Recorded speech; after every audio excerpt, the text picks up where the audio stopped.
Ryan Reynolds here from Mint Mobile. With the price of just about everything going up during inflation, we thought we'd bring our prices down. So to help us, we brought in a reverse auctioneer, which is apparently a thing.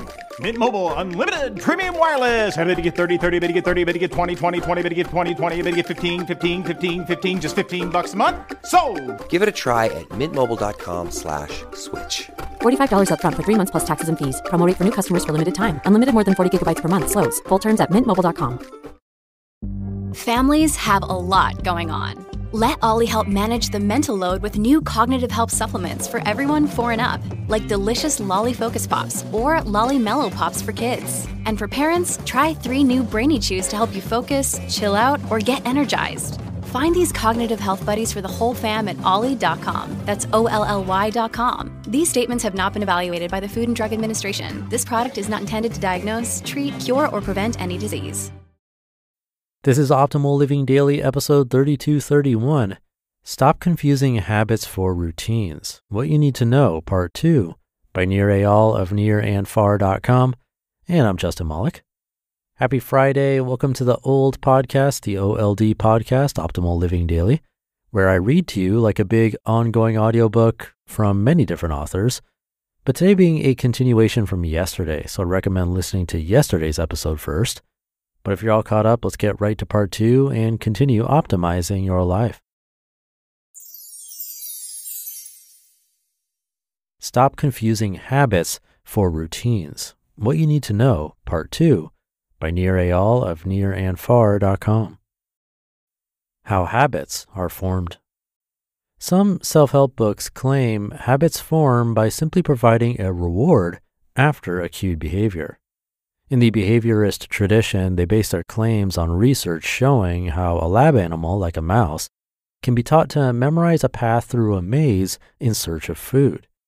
However, while this form of learning, called operant conditioning, works well for a mouse in a maze, the model is often misapplied for humans in the real world. Operant conditioning can be effective when a scientist in a lab coat sets up the task for test subjects to complete. However, in life, we're thankfully not trapped in cages and mazes. We must moderate our own behavior. Unfortunately, we must be scientists attempting to design our own actions.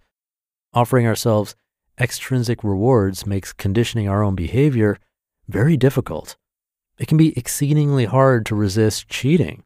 Setting up arbitrary prizes risks overemphasizing completing a goal for the sake of the reward, instead of learning to enjoy the process. Start with a routine. First, we have to accept that only certain kinds of behaviors can become habits, and that certain behaviors will never become habits. Only then can we take the first step to changing our repeated behaviors. For those actions that can turn into habits, we can begin by making them into routines. As long as we know the difference between a habit, a behavior done with little or no thought, and a routine, a series of actions regularly followed, we can plan accordingly and not be disappointed. Hold the time. Since we can't count on routines to happen automatically the way habits do, we need to make sure to allocate time for them. Many people go through their days with aspirations to accomplish a list of tasks, but without dedicating time on their calendars to do them, they never get everything done. Setting an implementation intention, which is just a fancy way of saying that you will plan what you are going to do and when you're going to do it, has been shown to boost the likelihood of following through. Without a dedicated time reserved for your new routine, chances are it'll never get done. Welcome discomfort. It's important to expect that learning and repeatedly doing a new behavior requires effort. Expect discomfort and know that you'll have to push through it. Along with setting expectations that new routines won't be effortless, you can learn coping techniques to deal with discomfort in a healthier manner. For instance, you can learn to reimagine the difficulty in a positive way by telling yourself a different story. Instead of focusing on how hard writing or exercising every day can be, think of the difficulty as part of the journey. Know that everyone who has ever made a routine out of this behavior has struggled at some point. If you desire to go to the gym regularly but dislike exercise, well, find ways to see it differently. Envision every drop of sweat as a sign your body is getting stronger. Learn to see the burn as tiny muscle fibers getting better at doing their job as your body rises to the challenge. Perception is a matter of perspective, no matter the routine. You can choose to reimagine your discomfort as a good thing. This may seem like a stretch for someone who hates exercise, as I once did, but it's useful to remember that many people have learned to love the very same difficulty you despise. If they can see it differently, why can't you? Pre-commit. Before a behavior can become a habit, it needs to become a regularly performed routine. But given how effortful routines can be, it's far too easy to skip a difficult task.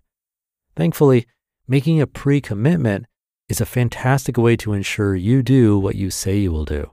For instance, if writing or exercising daily is a routine you want to adopt, finding someone to hold you accountable will increase your odds of success.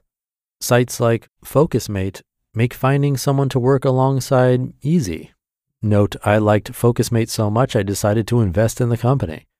You can also pre-commit to a routine by using software like Forest on your phone and Freedom on your computer to prevent distraction and keep you on task.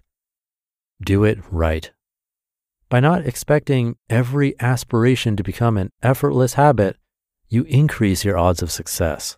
If it's the right kind of behavior, one that can be done with little or no conscious thought, the routine can become a habit. It's important to remember not to try and turn hard-to-do behaviors into habits. Doing so risks frustration and failure. Instead, accept that it's perfectly fine that some behaviors will remain routines and expect them to never become effortless. By focusing on forming solid routines through the steps outlined, you'll have a better chance of sticking to what's important to you while increasing the odds that some routines may blossom into habits. You just listened to part 2 of the post titled, Stop Confusing Habits for Routines, What You Need to Know, by Nir Eyal of nirandfar.com. And I'll be right back with my commentary. This episode is brought to you by La Quinta by Wyndham.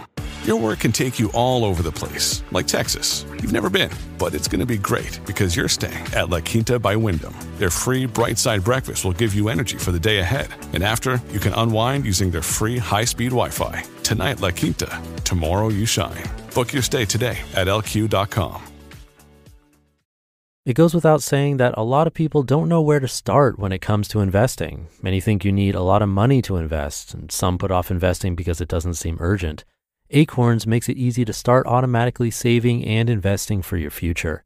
You don't need a lot of money or expertise to invest with Acorns. In fact, you can get started with just your spare change. Acorns recommends an expert-built portfolio that fits you and your money goals, then automatically invests your money for you. And I love Acorns because I feel that this type of automation is exactly the boost needed for the many people who like the idea of investing, but haven't felt ready to begin for whatever reason. I've been there, and I know how relieving it can be to finally get over the hump, wishing I'd started sooner. So head to acorns.com/old or download the Acorns app to start saving and investing for your future today. Paid non-client endorsement. Compensation provides incentive to positively promote Acorns. Investing involves risk. Acorns Advisors LLC and SEC registered investment advisor. View important disclosures at acorns.com/OLD. Thank you again to Nir. By the way, his name is spelled N-I-R, and that's how his website is spelled too. My question yesterday was about if uncomfortable things could become more uncomfortable to not do them, thus becoming habits. And I think it can. It just depends on the person and the routine. Like maybe a certain kind of exercise could become a habit in your life, but not in mine. So it could be good to think about what habits and or routines we're trying to adopt in our own life and see if we can make it more likely to become a habit. Under what conditions would we feel uncomfortable not doing that activity? But like he said, we can also change our thinking around those uncomfortable activities and find that discomfort rewarding. A common theme of this podcast is that As much as running from discomfort is built into us, doing that too much can be problematic, and changing the way we think about it can turn this around and improve our lives. How we think is what's most important, and that's also a common theme on this podcast. So lots to think about with this article. Big thanks to Nir for letting me share his work, and thank you for being here and coming back to listen. Have a great start to your weekend, and I'll be back tomorrow as usual. So I'll see you there where your optimal life awaits.